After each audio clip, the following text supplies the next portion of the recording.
Maka jangan heran kalau ada orang menghadapi sakarat, dilihat salatnya bagus, dilihat tahajudnya luar biasa, pas sedekana, liwai gana, rajin ke masjid. Tapi ketika menghadapi sakarat, justru tidak bisa mengucapkan la ilaha illallah. Justru bilang la, nama lalap matanya. Kenapa? Bismillahirrahmanirrahim. Assalamualaikum warahmatullahi wabarakatuh. Alhamdulillahi rabbil alamin. Wassalatu wassalamu ala asyrafil anbiya'i wal mursalin wa ala alihi wa sahbihi ajma'in, amma ba'd. Faqad qala Allah ta'ala fil Qur'anil Karim wa huwa asdaqul qailin. A'udzu billahi minasy syaithanir rajim. Bismillahirrahmanirrahim. Tabarakalladzi biyadihil mulku wa huwa ala kulli syai'in qadir. Alladzi khalaqal mauta wal hayata liyabluwakum ayyukum ahsanu amala wa huwal azizul ghafur. Sadaqallahul azim wa sadaqal mursalin walhamdulillahi rabbil alamin. Hadirin wal hadirat sidang jamaah tarwih yang insyaallah mudah-mudahan senantiasa dirahmati dan dimuliakan oleh Allah.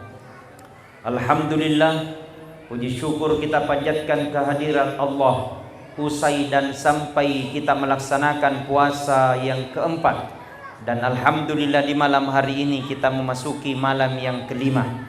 Di dalam salah satu kitab, di dalam kitab Durratun Nasihin dijelaskan bahwa barang siapa yang melangkahkan kakinya di hari malam kelima di bulan suci Ramadan, maka insya Allah dia sama halnya beribadah di Masjidil Haram dan di Masjid Nabawi Madinah. Mudah-mudahan insya Allah langkah-langkahnya kita di malam hari ini insya Allah dihitung oleh Allah Subhanahu wa Ta'ala sebagai ibadah serupa tapi tak sama berseperti halnya beribadah di Masjidil Haram. Hadirin wal hadirat sidang jamaah tarwih yang sama-sama dirahmati dan dimuliakan oleh Allah Subhanahu wa Ta'ala. Di momentum proses penciptaan Allah Subhanahu wa Ta'ala di muka bumi ini bersilih berganti, ada siang, ada malam, ada wanita, ada laki-laki, dan ada orang kaya dan ada orang miskin. Begitu pula ada proses tentang kehidupan dan ada proses tentang kematian. Maka olehnya itu, hadirin sidang jamaah tarwih yang sama-sama dirahmati dan dimuliakan oleh Allah, tentu bagi kita semua pasti punya keinginan dan cita-cita, tapi tidak semua apa yang kita cita-citakan diijabah oleh Allah Subhanahu wa Ta'ala. Orang mampu bercita-cita ingin jadi pejabat, belum tentu dia mendapatkan jabatannya. Orang mampu bercita-cita ingin menjadi orang kaya, belum tentu dia bisa menjadi orang kaya. Tapi ada hal kejadian yang pasti terjadi, bercita-cita apa tidak, apakah dia pejabat atau bukan, dia orang kaya ataupun miskin, tapi tentang hal yakni kematian itu tidak akan menunggu kita kaya maupun miskin. Mati adalah merupakan kepastian dari Allah Subhanahu wa Ta'ala. Mati akan terjadi di setiap nafas, di setiap jiwa manusia, dan itu akan terjadi di setiap hal manusia itu sendiri. Maka perlu kita sadari bahwa kita hidup di dunia ini akan ada masanya dan akan ada waktunya kita akan menghadap di hadapan Allah Subhanahu wa Ta'ala. Jadi sadar Bapak Ibu, kita ini mau mati. Betul? Mau mati tidak? Pasti. Mau atau tidak mau, siap atau tidak siap, semua pasti akan menuju satu titik, namanya titik kematian. Kaya-kayanya seseorang, tapi ketika menghadapi namanya kematian, tidak ada yang kaya. Jago-jagonya manusia, tapi ketika menghadapi namanya kematian, tidak ada yang jago, semua sama di hadapan Allah Subhanahu wa taala. Ketika tibanya masanya ajal, fa iza jaa ajaluhum la yastakhiruna sa'atan wa la yastaqdimun. Jikalau ajal tiba seseorang, maka tidak bisa diundur sedikit pun dan tidak bisa dimajukan sedikit pun. Jadi sadar ki, mau semua ki mati nih. Orang kaya mati, orang miskin mati, raja-raja mati, rakyat biasa mati. Semua pasti akan mati. Orang kaya mati, miskin mati, pejabat mati, rakyat biasa mati, ustaz di belakang. Siapa mau ceramah? Tapi semua telah diatur dan telah ditentukan oleh Allah. Intinya kata Nabi, kalau kepengen bahagia, ingin sukses, hanya dua jalannya. Apa itu? Yang pertama, perbaiki hubungan kepada Allah. Yang kedua, perbaiki hubungan tak kepada manusia.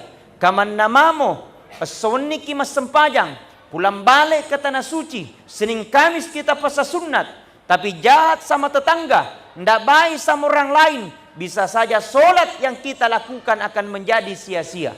Betul? Kadang ada orang rajin solat, rajin tahajud, tapi raja pak gosip. Tidak ada di sini begitu. Mudah-mudahan tidak ada. Maka momentum saat ini, waktu ini adalah waktu yang terbaik untuk meminta kepada Allah Subhanahu wa taala. Adalah waktu yang terbaik, ya Allah. Mudah-mudahan Engkau cabut nyawa kami, Engkau matikan kami, ya Allah. Mati dalam keadaan husnul khatimah. Amin ya Rabbal. Karena kadangkala ini kalau berbicara kita tentang kematian, itu anak muda ya, sengin neneknya nah lihat-lihat. Nah tidak ada hubungannya itu nenek. Kita kira itu pak nenek-nenek dia mati. Lebih banyak anak muda yang mati. Betul? Coba makin lihat pak. Tidak ada hubungannya nenek-nenek sama anak muda. Tapi ketika tibanya masanya ajal, maka tidak bisa diundur dan tidak bisa dimajukan. Jadi sadar ki Bapak Ibu, kita ini mau akan mati.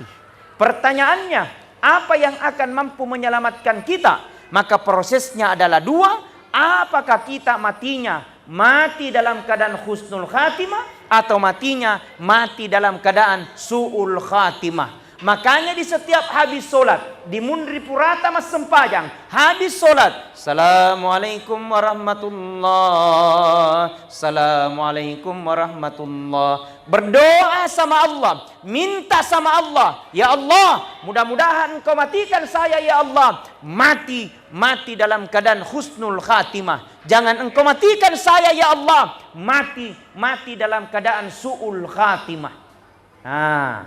Makanya ulama mengajarkan nariko sujud pacapurengi ketika dalam sujud terakhir tidak apa-apa dikasih lama-lama di situ sujud tak, supaya kita minta sama Allah, mudah-mudahan insya Allah kita dimatikan mati dalam keadaan husnul khatimah, dimudahkan segala perjalanan menghadapi sakaratil maut. Kanya tu nako sujud pacapurengi pak. Di namarigaga di palampi-lampiki kuru sujud tak, bahasa Indonesianya, ketika dalam salat sujud terakhir tidak apa-apa dikasih lama-lama di situ sujud tak, supaya kita minta sama Allah, ya le barakatna, mudah-mudahan kita mati dalam keadaan husnul khatimah sambil baca ini doanya. Coba ikut ki. Bismillahirrahmanirrahim. Kenapa nalobe? Coba Pak, baru 5 puasa ini, baru 4. Masa lobe? Jauh-jauh saya dari Bulukumba, besar suaraku kalau saya bicara. Orang Papua kok lobe? Coba, Bismillahirrahmanirrahim. Allahumma yassir wala tu'assir. Rabbi tammim bil khair. Birahmatika ya arhamar rahimin. Ulangi. Jalan kote. Kenapa? Ulangi. Coba Pak. Allahumma yassir wa la tu'assir. Rabbi tammim bil khair birahmatika ya arhamar rahimin. Coba ulangi. Allahumma yassir wa la tu'assir. Teruskan. Ya, teruskan juga. Allahumma yassir wa la tu'assir. Ya Allah, berikan aku kemudahan, jangan engkau berikan aku kesusahan. Demi Allah, kata Nabi, ketika orang menghadapi sakarat, disitulah puncaknya syaitan ingin mengelabui orang mati, supaya orang mati ini mati dalam keadaan tidak baik, atau mati dalam keadaan tidak husnul khatimah. Maka jangan heran kalau ada orang menghadapi sakarat, dilihat salatnya bagus, dilihat tahajudnya luar biasa, pas sedekana, liwai gana, rajin ke masjid. Tapi ketika menghadapi sakarat, justru tidak bisa mengucapkan la ilaha illallah. Justru bilang la, nama lalap matanya. Kenapa? Digoda oleh setan, digoda oleh para iblis, supaya dia mati dalam keadaan tidak husnul khatimah. Maka jangan heran. Maka minta sama Allah, ya Allah, berikan kami kemudahan ya Allah. Jangan kau berikan kami dalam keadaan kesusahan. Makanya kata Nabi, ketika orang menghadapi sakarat, jangan tinggalkan. Kata Rasulullah, ikra'u mautakum yasin. Bacakan orang dalam keadaan sakaratmu, bacakan surah Yasin. Ya Allah, keberkahannya sepunya bacaan surah Yasin. Jikalau ingin engkau cabut sepunya orang tua, cabut, tapi jangan engkau siksa. Jikalau tidak, ya Allah, sembuhkan dia dari penyakitnya. Jikalau tidak sembuh, maka dosanya berguguran. Barakatna surah Yasin. Tanpa ada salah paham, berarti itu surah Yasin, Ustaz, surah untuk mati. Tidak begitu maksudnya, bro. Itu surah Yasin banyak manfaatnya, mega kegunaannya, bukan hanya kematian. Kita baru baca surah Yasin, hadapi orang meninggal. Baru Yasinan, hadapi orang mati. Identik mi Yasin mati. Padahal tidak, itu surah Yasin Pak, banyak manfaatnya. Kita punya masalah, baca surah Yasin. Ya Allah, banyaknya masalah kau hadapi ini bulan, ya Allah, jauhkan dari segala masalah. Baca surah Yasin. Karena yang namanya manusia pasti punya masalah. Nukira ini Bapak Haji tidak punya masalah? Banyak masalahnya. Dan yang menurut survei terbaru, yang paling banyak masalahnya perempuan. Makun reye.